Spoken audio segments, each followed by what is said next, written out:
Hello friends, माझी कविता या YouTube पेजवर आपले खूप खूप स्वागत आहे. आपल्या महाराष्ट्र राज्यात रीती परंपरा खूप जपल्या जातात. सुनेला मुलीला लक्ष्मीचे रूपही मानतात.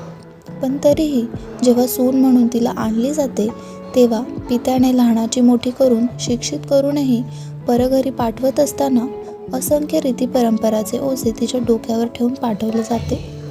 सोबत आयुष्यभराची कमाई आणि परक्या लोकांना आपलेसे करण्याची जबाबदारी तिच्यावर लादली जाते. कधी कधी प्रश्न पडतो, स्त्री जन्म हा फक्त रीतीभाती पाळण्यासाठी झाला आहे का? म्हणूनच आज रीत या विषयावर लिहावेसे वाटले माझ्या शब्दात. दुनियेची ही रीतच न्यारी, दुनियेची ही रीतच न्यारी, मांडव सजतो पित्याच्याच दारी. लाडाकोडातली ही वेलदोरी आता रुजवायची परघरी.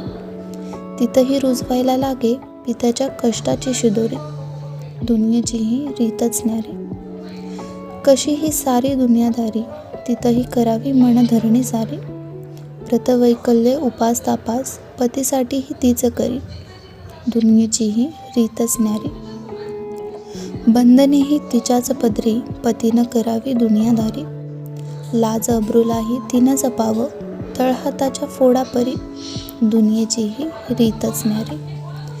ती रहाट्याच्या घागरी परी, रीतीचं जाई आत तरी.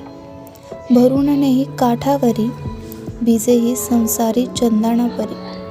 घराची हीच लक्ष्मी खरी, जाण माणसा तू सत्वरी.